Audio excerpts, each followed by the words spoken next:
जाता हूँ कभी जन्मदिन के दिन, जब मौका मिलता है आप भी जाना डालन वाला डोई वाला में, जो वृद्धाश्रम में, देखना बेटा वो माँ बाप। सोचो ना, आज तुम छोटे से हो, माँ तुम्हारे लिए सब कुछ कर रही है ना, जैसा भी है यार, झोपड़ी में रह रहे हैं तो भी सही है, रोटी शाम की हो, सब्जी ताजी हो या बासी, कोई फर्क नहीं पड़ता, करती है ना यार। यानी कि किस उम्मीद से, मेरा बेटा तंदुरुस्त है, मेरा बेटा है। अब वहीं पर बेटा देखिए, दो चीजें हो रही है, 13-14 साल से हम सिगरेट पीना सीख रहे हैं, हम गुटखा खैनी तंबाकू खा रहे हैं, हम ड्रग्स की ओर जा रहे हैं, हम स्नैक्स ले रहे हैं, हम दूसरे प्रकार के ड्रग्स को ले रहे हैं। सोचो ना, वो माँ को जब ये पता चलता है कि मेरा बेटा सिगरेट पीने लग गया, मेरे बेटे के जेब में कपड़े धोते समय गुटखा खैनी तंबाकू निकल रहा है, मेरा बेटा दूसरी जगह जाके अल्कोहल ले रहा है, तो माँ तो बेचारी यार जिंदा मर जाएगी। और वही बेटा, वही लोग जब पढ़ लिखे कहीं पर 2 पैसा कमाने लग जाते हैं, तो जिस पिता ने बचपन में आपको छाया बन के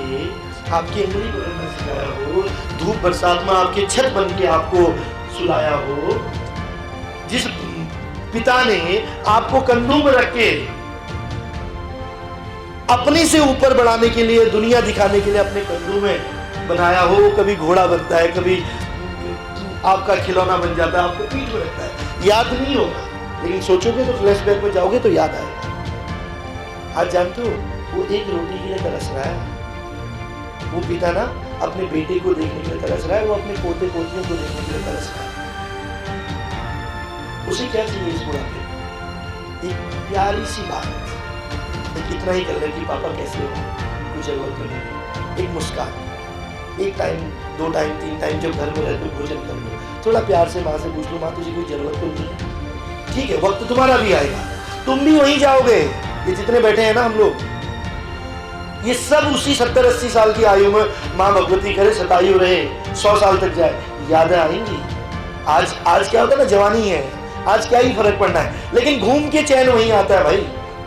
तो इसलिए बेटा मैं आपसे कहना चाहता हूँ कि जो दुर्दशा माँ बाप की हो रही है, उसके पीछे हमारा जो मेंटल स्तर है ना, जो हमारा मानसिक बिहेवियर है ना, जो हमारा मानसिक स्वास्थ्य है ना, वो कहीं ना कहीं बिगड़ चुका है। वो दया, करुणा, इंसानियत कब आएगी बेटा? जब हम सही रहेंगे। और इस सब की जड़ में है नशा। हर अपराध की जड़ है नशा, हर क्राइम की जड़ है नशा। अगर आज एक बच्चा अनाथ हुआ है, अगर एक माँ बाप वृद्धाश्रम में गए हैं, अगर आज एक माँ के मांग का सिंदूर मिटा है, अगर आज एक भाई का बहन और बहन से भाई छूटा है, तो उसका जड़ है नशा। तो हाथ जोड़ के रिक्वेस्ट है बेटा, कम से कम दुनिया के लिए नहीं, दोस्तों के लिए नहीं, अपने मम्मी पापा के लिए, अपने लिए गलत संगत छोड़ो यार। अभी कोई बात नहीं, तुमने 2-4 बार कुछ गलती से गलत काम किया हो, अभी उम्र है बेटा, एक बार गलती कर दी उसको सुधार सकते हो, लेकिन एक बार आदत बन गई ना, तो भगवान भी तुम्हें माफ नहीं करेगा। क्योंकि दुनिया में अगर किसी के लिए जीना है तो अपने लिए जीना सीखिए, अपने माँ बाप के लिए जीना सीखिए। मुझे तो बड़ा कष्ट होता है, मैं जब देखता हूँ ना, बच्चे बड़े बड़े कॉलेजों में पढ़ के अपनी दुनिया बसा रहे हैं, अपनी चाहत को देखता, अभी क्रश भी होता है, शादी भी होती है, मोहब्बत भी होती है, अरे हो जी की ना, क्या दिक्कत है, शादी भी होगी, बच्चे भी होंगे, वो सब प्रक्रिया है। लेकिन पहले इन 18 साल, 20 साल, 25 साल अपने पैरों में तो खड़े हो, रात को नींद नहीं आ रही है, अट्रैक्शन, वो बोलते हैं कि ये मेरे को पसंद, वो मेरे को पसंद है। अरे भाई पसंद तो ठीक है, एक आपका मेंटल बिहेवियर है, पसंद भी आता है इंसान, लेकिन सबसे पहले मैं और मेरा परिवार, उसके बाद दूसरा। अपने पैरों में खड़े होइए ना। कल अगर शादी भी करनी है, कोई दिक्कत हो ना, अपने माता पिता से कहिए कि मुझे ये लड़का अच्छा है, मुझे ये लड़की पसंद है, लेकिन उस योग्य तो बनो, किसी को बोल सको। और इस बाला के कम से कम इतने बच्चे अगर सुधर गए ना, तो मेरा यहाँ 1 घंटा देना मैं समझता हूँ कि बहुत बड़ी बात है। मेरा कोई स्वार्थ नहीं है, मुझे आपसे कुछ नहीं चाहिए।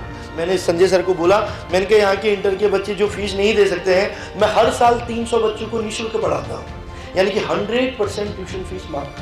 हमारे वहाँ 2,500-3 हज़ार बच्चा पढ़ रहा होगा, उसमें से कम 500-800 बच्चा वो है जिनकी 100% ट्यूशन फीस माफ है। केवल लत्ता, कपड़ा, ड्रेस, अपना एक दशांश, यानी कि दशांश मतलब 10% वो देते हैं। सिर्फ उनसे मैंने एक प्रॉमिस लिया है कि जिस दिन अपने पैरों में खड़े हो जाओगे ना, किसी अनाथ की मदद करना, किसी गरीब की मदद करना, कोई फाइनेंशियल वीक है ना, मेधावी बच्चा है, उसको पढ़ाना।